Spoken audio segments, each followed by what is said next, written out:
What if I told you that reading 100 books a year isn't just for monks, billionaires, or full-time students with zero responsibilities? What if it was possible for you, with your job, your kids, your stress, your Netflix addiction, to pull it off without burning out? Let's be clear, this isn't about speed reading gimmicks or pretending you absorbed a book just because you skimmed the chapter titles. This is about actually reading 100 real books, cover to cover, in a single year, without losing your sanity.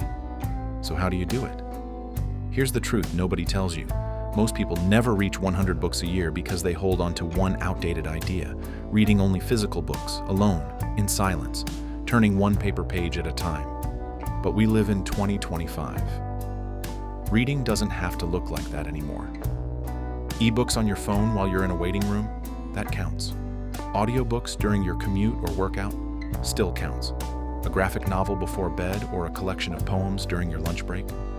Yep, all books. You're not gaming the system. You're working with the time and tools you already have. And here's the best part. Once you stop putting reading in a rigid box, everything opens up. You start to see opportunities to read everywhere, in line at the bank, on the treadmill, even while cooking. You realize it's not about how you read, it's about that you read. The moment you expand your definition, the goal of 100 books suddenly feels a whole lot less impossible. It becomes flexible, personal, achievable. So don't be a reading purist, be a reading opportunist, because the world is full of stories, and they don't care whether you're flipping pages or pressing play. Let's be real. One of the most common excuses people make about not reading is, "I just don't have time." And honestly, that's fair. Between work, family, errands, and trying to get a moment to breathe, your schedule already feels packed. So where exactly are you supposed to squeeze in 100 books? Here's the secret. You don't find time to read, you stack it. Habit stacking is when you attach a new habit, like reading, to an existing one that's already on autopilot. You're brushing your teeth? Great, pop in an audiobook. Stuck in traffic or riding the metro? That's reading time. Washing dishes? Next chapter. Walking the dog? That's a whole podcast-length session right there. The idea isn't to set aside huge, sacred blocks of time. It's about fitting reading into the creases of your day, the little pockets that usually get lost to scrolling or silence. Even 20 to 30 minutes a day through stacked moments can lead to finishing multiple books a month. And the best part? You're not sacrificing anything. You're just layering one smart habit on top of something you're already doing. Imagine how much you could read in a year if you simply turned your background time into book time. This is how busy people, parents, CEOs, students, shift workers, manage to pull off 100 books a year. Not by adding hours, but by using the ones they already have. Books don't need your schedule cleared. They just need a spot to ride along. You know what kills momentum faster than anything? Not knowing where you are. It's like going to the gym without tracking your progress. You show up, but nothing feels like it's adding up. Reading's the same way. If you're aiming for 100 books in a year, you have to track it. Now, this doesn't mean spreadsheets and pie charts, unless you're into that. It can be as simple as opening the Goodreads app and logging what you're reading, or jotting book titles in a notes app. Some people love Notion setups, others use Storygraph for personalized stats. Why does tracking matter?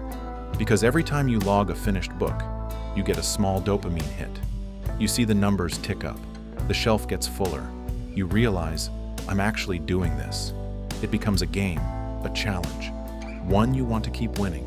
Even better? Tracking helps you spot patterns. Maybe you fly through thrillers but stall during heavy nonfiction.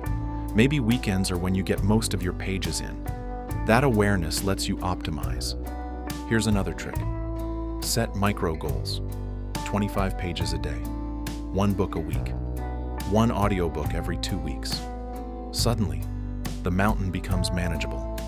You don't need to remember every book perfectly, but you do need to see your progress because that's what keeps you moving. Reading 100 books isn't just about motivation, it's about momentum. And momentum only builds when you can feel yourself moving forward. So grab a tracker, watch your list grow, and keep turning pages. Now here's a brutal truth. If you try to read 100 books a year, filled with titles you think you're supposed to read, you're going to burn out by February. Reading shouldn't feel like punishment. It should feel like curiosity, excitement, even fun. So here's the rule. Read what you love, not what impresses other people. That dense, award-winning novel everyone on Twitter is raving about, if it bores you halfway through, drop it. The 600-page philosophy book that's been sitting on your shelf for 3 years, let it go. There's no prize for suffering through a book you hate. Now, that doesn't mean don't challenge yourself. By all means, stretch your taste, but mix it up. Follow a heavy non-fiction book with a fast-paced thriller. After historical fiction, dive into a graphic novel or a poetry collection. Rotate formats, genres, even reading lengths, and don't underestimate shorter books. A 150-page novella counts. A collection of essays or letters counts. Books don't need to be long to be impactful. Some of the most memorable reads come in small packages. Need a trick to keep the momentum going? Build a few easy wins into your stack. Books you can breeze through in a day or two. They'll keep your reading pace high and your confidence higher. Remember, this is your reading life. You set the tone. You control the vibe. The moment you stop chasing should reads and start chasing want to reads, the journey to 100 books gets a whole lot smoother and a lot more enjoyable. One of the fastest ways to kill your reading momentum? Trying to treat every book like a school assignment? You're not being tested. You're not writing a paper. You don't have to remember every quote, every detail, or every character's middle name. And guess what? That's okay. Many people give up on reading goals because they expect themselves to retain 100% of everything they read. That's just not realistic. You don't remember every conversation you have, every song you hear, or every movie you watch. So why should books be any different? What really sticks from a book is what needs to stick. A new perspective, a powerful idea, a moment that hits you right in the gut. Those things stay with you, and the rest? It's fine if it fades. If you want to remember more, sure. Take a quick note after you finish. One sentence. This one made me rethink how I handle time. Or, loved the twist at the end. That's it. No essays, no pressure. Reading 100 books is about building the habit, not building a trivia database in your brain. You don't have to finish every book in one sitting. You don't need to read the right way. You don't have to be perfect.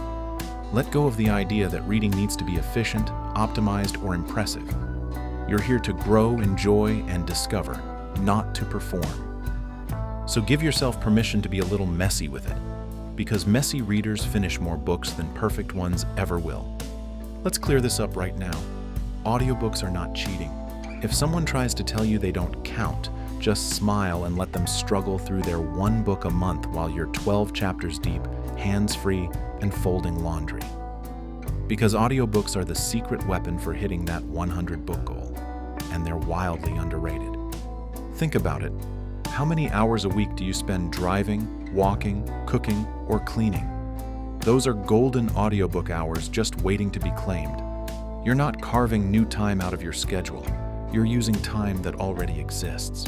Now, you don't have to listen at lightning speed, but if you gradually adjust the playback to 1.5x or even 1.8x, you'll shave hours off longer titles without losing comprehension. Before you know it, that 10-hour audiobook becomes a smooth 6-hour listen. And the variety? Incredible. Audiobooks now feature full cast performances, background sound effects, and narrators who bring stories to life. Some memoirs are even read by the authors themselves, making the experience feel like an intimate conversation. Platforms like Audible, Scribd, Spotify, or your local library's Libby or Hoopla app offer thousands of options. Fiction, nonfiction, classics, new releases. Many are free with a library card. So yes, if you want to read more, get those earbuds in. Turn every chore, errand, or stroll into a reading session. Audiobooks don't just help you read more, they help you live more books. And that's a game changer. Let's talk about rituals. Not routines, but rituals. That quiet little window in your day that feels sacred, intentional, and just yours. If you want to read 100 books in a year, you need one of these. Because here's the deal. You won't always feel like reading. Life gets loud. Screens compete for your attention. Your brain tells you, let's just scroll for 10 minutes. And before you know it, the day's gone. That's where a reading ritual steps in. Maybe it's 20 minutes with your morning coffee before the world wakes up. Maybe it's a book in bed every night instead of doom scrolling. Maybe it's your Sunday unplug time. Just you, a blanket, and a chapter or two. It doesn't have to be long. It just has to be yours. When reading becomes a ritual, it stops feeling like a chore and starts feeling like comfort. It becomes a reward, not a requirement.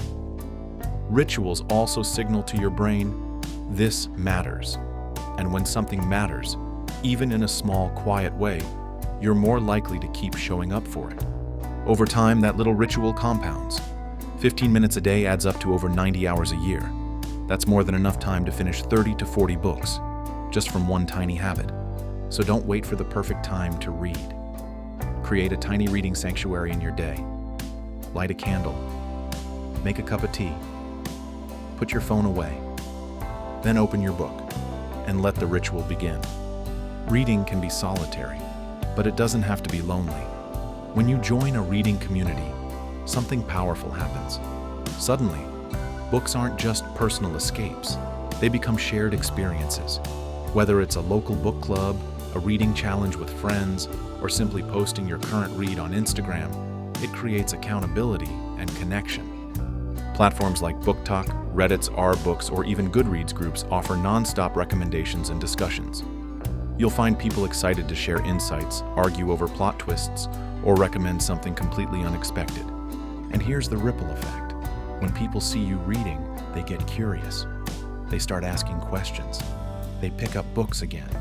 You become the spark. Plus, discussing a book often reveals layers you missed.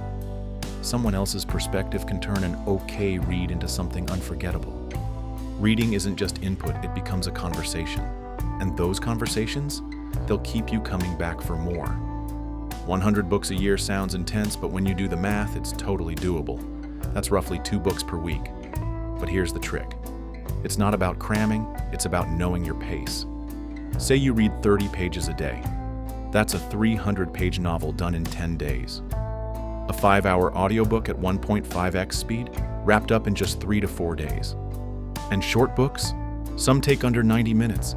By mixing formats, paperbacks, audiobooks, ebooks, you can easily read 8 to 10 books a month without blocking off massive chunks of your day.